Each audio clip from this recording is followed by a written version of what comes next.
আমরা করতে পেরেছি। এবং আমি আজকে স্পেশালি আপনাদের মাধ্যমে কৃতজ্ঞতা জানাই সে সকল সাংবাদিকদের, আপনারা যারা রাজপথে আমাদের সাথে ছিলেন, কারফিউর মধ্যে এসেও আমাদের অনুষ্ঠান কভার করেছেন, আমাদের কথাগুলো জাতির সামনে তুলে ধরেছেন, আমাদের দুঃখ বেদনা, আহত হওয়ার চিত্রগুলো, গ্রেফতার হওয়ার সংবাদগুলো, লড়াই করার সংবাদগুলো, আমাদের বক্তব্যগুলো তুলে ধরেছে। আমি স্মরণ করছি সর্বস্তরের সেই লোকদেরকে, চিকিৎসকদেরকে যারা চিকিৎসা দিয়েছেন, রিক্সাওয়ালাদেরকে, শ্রমিকদেরকে, ছাত্রদেরকে, মাদেরকে, বোনদেরকে। কালকে আমি কয়েকটা মায়ের বক্তব্য শুনেছি যারা বলেছে আমরা কারো আহ্বানে রাস্তায় নামি নাই। যখন দেখেছি আমার সন্তানের মতো সন্তানেরা গুলি খাচ্ছে, তখন আর ঘরে বসে থাকতে পারিনি। যারা নিহত হয়েছে আপনারা জানেন, প্রায় শতাধিক শিশু নিহত হয়েছে এবারের আন্দোলনে, নারীরা নিহত হয়েছে, কর্মজীবী নিহত হয়েছে, বয়স্ক মানুষ নিহত হয়েছে।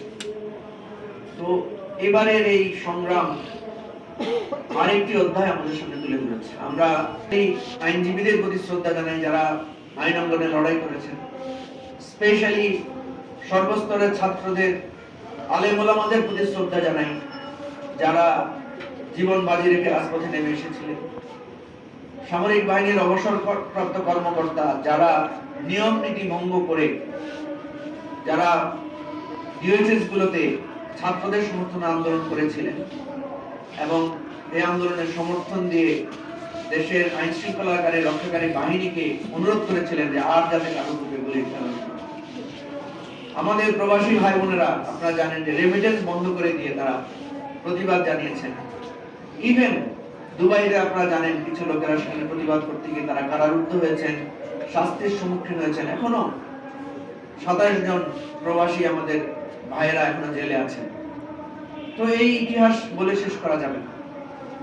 প্রিয় বন্ধুগণ, প্রিয় ভাই বোনেরা, প্রিয় দেশবাসী, আমরা যেভাবে এই আন্দোলনটাকে দেখেছি, আপনারা জানেন যে 16 বছরের সংগ্রাম আপনাদের সামনে পরিষ্কার। আমাদের এই অফিসের সামনেই আমরা যখন 28 অক্টোবর আন্দোলনের আমাদের মঞ্চ ভাঙা হয়েছে, আমাদের অফিসে এসে গুলি করা হয়েছে, আমাদের এই অফিসে রক্তাক্ত মানুষের সারি দীর্ঘ হয়েছে। 24 জুনে এসে, জুনের শেষ প্রান্তে এসে যখন এই সরকারের হাত ধরে আদালতকে ব্যবহার করে কোটার যে প্রজ্ঞাপন সেটা বাতিল করার অর্ডার এসেছে, সেটাকে কেন্দ্র করে জুলাইতে কোটা সংস্কার আন্দোলনটা শুরু হয় এবং যেটা আস্তে আস্তে সেটা বৈষম্য বিরোধী একটা প্ল্যাটফর্মে রূপ লাভ করে।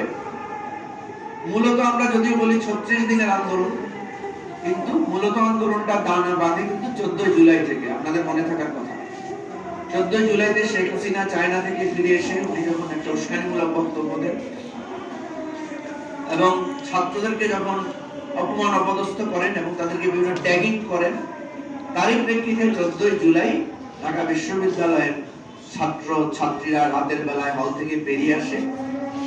এই আন্দোলনের একটা দ্বিতীয় স্তরে এটা রূপান্তর লাভ করে এবং তার পরদিন কুখ্যাত ওবায়দুল কাদেরের নির্দেশে ছাত্রলীগ যখন হামলা চালায় এবং সেই হামলার প্রেক্ষিতে সারা বাংলাদেশের শিক্ষা প্রতিষ্ঠানগুলোতে এই বৈষম্য বিরোধী আন্দোলন বিস্তৃতির রূপ লাভ করে এবং বৈষম্য বিরোধী ছাত্র আন্দোলন নামে এই প্ল্যাটফর্ম সারা বাংলাদেশের মানুষের মধ্যে একটা ছাপ তৈরি করে।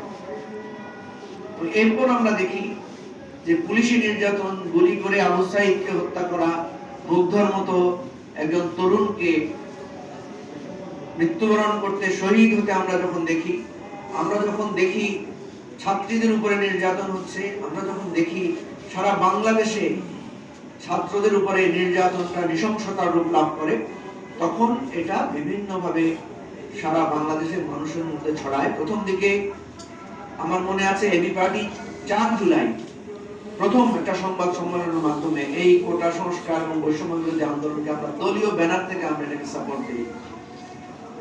বড় বড় রাজনৈতিক দলগুলো তখন কিন্তু নিজস্ব ব্যানারে এই আন্দোলনকে তারা সমর্থন দেয় না, তারা শুধু বলে যে আমরা এটা প্রতি নৈতিক সাপোর্ট আছে, কিন্তু আমরা এটা ছাত্রদেরই আলাদা আন্দোলন। আমরা দলীয়ভাবে প্রথম থেকে এই আন্দোলনকে সমর্থন দিয়েছি এবং দলীয়ভাবেই এইটার প্রতিবাদ জানিয়েছে। আপনারা যদি দেখেন সংবাদপত্রগুলোতে দেখেন, আমাদের এই যে চারপাশে দেখবেন আমাদের একটা ছোট ডিসপ্লে এখানে আছে, প্রত্যেকটা জায়গায় আপনি দেখবেন যে এবি পার্টি দলীয়ভাবে ভূমিকা রেখেছে। আমরা কেউ ব্যক্তিগতভাবে গোপনে এমন কোনো ভূমিকা রাখি নাই, আমরা যা রেখেছি প্রকাশ্যভাবে রেখেছি।